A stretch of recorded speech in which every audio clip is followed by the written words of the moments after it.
Hello दोस्तों, मेरा नाम है नमिता और मैं आपका स्वागत करती हूँ अपने यूट्यूब चैनल नमिताज वर्ल्ड में। तो आज हम बात करने वाले हैं बेबी एक्ने के बारे में। बेसिकली ये होता क्या है, बच्चों को कब होता है, किस तरीके से इससे हम घरेलू उपचार से ही ठीक कर सकते हैं और कब हमें इसे डॉक्टर को दिखाना चाहिए। बेबी एक्ने या लेची जिसे हम कहते हैं, ये कई बच्चों में जन्म से ही होती है। जब बच्चा माँ के पेट से आता है उस समय ही उसकी बॉडी में कुछ रेडनेस टाइप की छोटे छोटे लाल दाने होते हैं और कई बार ये लेची 2 से 3 हफ्ते के बाद दिखाई देने लगती है। कई बार बच्चे के फेस के यहाँ पे इस एरिया में चिक्स पे, क्योंकि बच्चा दूध पीता है, बार बार दूध निकालता भी है, स्प्लिट करता है, तो वो गंदगी के कारण बैक्टीरिया से भी इस तरीके की छोटे छोटे दाने हो सकते हैं बच्चे के चेहरे में, गर्दन के आसपास, जहाँ पे इजीली सफाई नहीं हो पाती है। कई बार हम क्या करते हैं, बच्चे को दूध पिलाया और खाली मुंह ऊपर से पोंछ दिया, गले में नहीं ध्यान दिया, तो कई बार यहाँ गले के इस एरिया में भी वो लेची होती है। तो इसे किस तरीके से निकालें, जब हम इस बारे में बात करते हैं तो दोस्तों सबसे पहली चीज़ होती है ब्रेस्ट मिल्क, माँ का दूध। बच्चे के हर प्रोडक्ट पे देखते होंगे सबसे पहले लिखा होता है कि माँ का दूध बच्चे के लिए सर्वोत्तम है। चाहे वो बच्चे को पिलाने के लिए हो, चाहे वो बच्चे की लेची निकालने के लिए हो, बच्चे की आंख में कभी कुछ चले जाए तो आप माँ का दूध डालिए। बच्चे को आपको लगे कि किसी तरीके की कोई इरिटेशन हो रही है तो आप माँ का दूध लगाइए।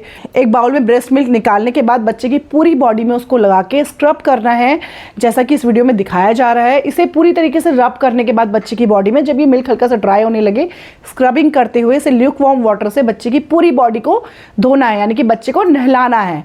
सबसे मेन चीज़ लेची में यही होती है दोस्तों कि आपको बच्चे की सफाई का, हाइजीन का बहुत ध्यान रखना है। उसको साफ कपड़े पहनाने हैं, कॉटन के कपड़े पहनाने हैं, बच्चे की बॉडी को टाइम टू टाइम साफ करते रहना है। जब बच्चे को आप दूध भी पिला रहे हैं उसके बाद आप एक हल्का सा हैंकी गीला कीजिए और उसके बाद बच्चे का पूरा मुंह और गला उससे पोंछ दीजिए। कई बार लोग वाइप्स का यूज़ करते हैं, मैं वाइप्स बेसिकली मतलब छोटे बच्चे के लिए तो प्रेफर नहीं करती हूँ। बच्चे का जो फेस होता है दोस्तों वो बहुत ही ज़्यादा सेंसिटिव होता है। बच्चे की जो स्किन होती है उसमें कोई भी चीज़ जल्दी से रिएक्ट कर जाती है, तो फेस के आसपास वैसे पानी ज़्यादा बेटर ऑप्शन है आपके पास। आप हल्का सा हैंकी गीला कीजिए, दूध पिलाने के बाद बच्चे का मुंह साफ कर दीजिए, गले में साफ कर दीजिए। कई बार बच्चा क्या करता है कि दूध को स्प्लिट कर देता है, दूध पीता है, उसके बाद जब हम उसको बर्प कराते हैं, डकार दिलाते हैं, जैसा कि उसके बाद बच्चा थोड़ा बहुत दूध बचा हुआ दूध दही के रूप में निकालता है, गाढ़े दूध के रूप में, तो उसकी गंदगी के कारण, बैक्टीरिया के कारण बच्चे के फेस के इस एरिया में भी ये लेची हो जाती है। तो इसको सबसे फर्स्ट तो मैंने आपको ब्रेस्ट मिल्क बता दिया। आप कई माएँ कहेंगी कि हमारे पास ब्रेस्ट मिल्क नहीं है, अब हम अपने बच्चे की लेची किस तरीके से निकालें। तो दूसरी चीज़ है हमारे पास गाय का दूध। जी हाँ दोस्तों, गाय के दूध से भी लेची पूरी तरह से निकल सकती है। गाय के दूध से अगर आप बच्चे को नहलाएंगे, कच्चे गाय के दूध से, दूध को आपको बॉईल नहीं करना है, आपको दूध लाना है और उस दूध से बच्चे को नहलाना है। कई बार ऐसा हो सकता है कि बच्चा आपका जो है वो विंटर्स में हुआ है, अब आप कहोगे हम दूध लेके आए पर दूध तो बहुत ठंडा था, इस ठंडे दूध से बच्चे को कैसे नहलाएं। तो दोस्तों ऐसे में आपको क्या करना है, एक गर्म पानी का पतीला लेना है जिसमें ऑलरेडी पानी गर्म हो, उसके अंदर दूध वाले पतीले को डालना है और टेम्परेचर को नॉर्मल करना है। दूध बॉईल नहीं करना है। बच्चे को जो नहलाना है, उसकी जो लेची निकालनी है वो कच्चे दूध से ही निकालनी है। इसके अलावा अगर कई जगहों पर गाय का दूध भी अवेलेबल नहीं है, हमारे पास कच्चा दूध अवेलेबल नहीं है, माँ का दूध है नहीं, तो हम बच्चे की लेची किस तरीके से निकाल सकते हैं।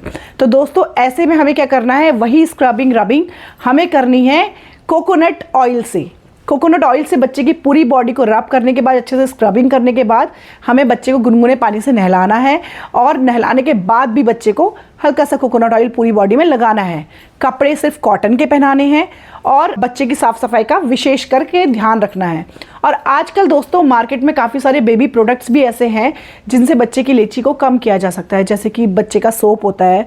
आप चाहे जॉनसन्स बेबी ले लो, चाहे आप हिमालयन ले लो, चाहे आप ममा अर्थ ले लो, मिमी के प्रोडक्ट्स ले लीजिए। काफ़ी सारी ब्रांड्स आ गई हैं बच्चों के लिए जो कि बच्चों के प्रोडक्ट बनाती हैं और वो ये सब चीज़ों को ध्यान में रखते हुए ही प्रोडक्ट बनाती है। उनको भी पता है कि बच्चा जब होगा उसको 2 से 4 हफ्ते के बीच में लेची होगी, दाने होंगे, एलर्जी होगी, तो वो उस सब चीज़ों को ध्यान में रख के ही वो सारे प्रोडक्ट बनाते हैं। तो आप उन प्रोडक्ट्स को भी यूज़ कर सकते हैं। बच्चे को बेबी सोप से नहला के ऑयलिंग अच्छे से करना। मेन चीज़ है बच्चे की साफ़ सफाई। आपको बच्चे को डेली बाथ दिलानी है। कई लोग सोचते हैं अरे छोटा बच्चा है, रोज़ नहलाएंगे तो ठंडा लग जाएगा। सर ऐसा कुछ नहीं होता दोस्तों। अगर विंटर डेज हैं तो आप बच्चे को हीटर के आगे रख के नहला सकते हैं गुनगुने पानी से। अगर आप नहला नहीं पा रहे हैं तो आप गर्म पानी करके बच्चे को पोंछ सकते हैं। बच्चों को जब आप स्पंज बाथ देते हैं तो उस पानी में आपको डिटॉल, सैवलॉन ऐसी कोई भी चीज़ें नहीं डालनी है, क्योंकि इस तरीके की कोई भी चीज़ बच्चे को इरिटेशन कर सकती है।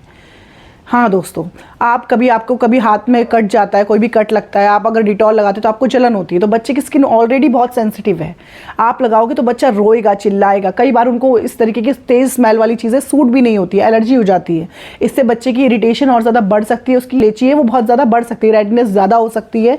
तो इस तरीके की चीज़ें मत करें। आप नॉर्मल ल्यूकवार्म वाटर लीजिए और उसमें एक स्पंज कीजिए एक हैंकी को, और उसकी पूरी बॉडी को अच्छे से पोंछिए। उसके बाद उसकी बॉडी में ऑयलिंग करके आप उसको कॉटन के कपड़े पहना दीजिए। अब दोस्तों सवाल ये आता है कि हमें, ठीक है, हमने साफ़ सफाई भी करी, हमने बच्चे की लेची भी निकाली और हमने बच्चे को कॉटन के कपड़े भी पहनाए, पर अभी भी कुछ नहीं हो रहा है। मतलब रेडनेस बच्चे की वैसे ही बनी हुई है, बच्चे की बॉडी में दाने और बढ़ गए हैं या उतने ही हैं। 2-3 दिन से हम लगातार कर रहे हैं और कोई फ़र्क नहीं पड़ रहा है। तो ऐसे में आपको तुरंत डॉक्टर के पास जाना है, या फिर आपको उन दानों में येलो कलर का पस जैसा कुछ दिखता है, आपको दिखता है कि लेची पक रही है, या फिर इस एलर्जी बहुत ज़्यादा हो रही है, रेडनेस रैशेस बहुत ज़्यादा हो रहे हैं बच्चे को, तो ऐसे में आपको तुरंत लेके जाना है डॉक्टर के पास, क्योंकि ये किसी तरीके की एलर्जी भी हो सकती है। तो दोस्तों आज के लिए बस इतना ही। आप देख चुके हैं कि किस तरीके से हम अपने बच्चे की लेची या फिर बेबी एक्ने को निकाल सकते हैं। अगला वीडियो मैं बनाने वाली हूँ क्रेडल कैप के ऊपर, कि बच्चे के सर में जब लेची बहुत ज़्यादा हो जाती है, पकने लगती है, कई बार आपने देखा होगा बच्चे के सर में एक मोटी सी पीले कलर की पपड़ी जम जाती है, तो उसको हम कैसे निकालें। तो मेरा नेक्स्ट वीडियो बिल्कुल मिस मत कीजिएगा। मेरे चैनल को लाइक, शेयर और सब्सक्राइब ज़रूर कीजिएगा दोस्तों, इस तरीके के और भी नॉलेज वाले वीडियो देखने के लिए। Thank you so much.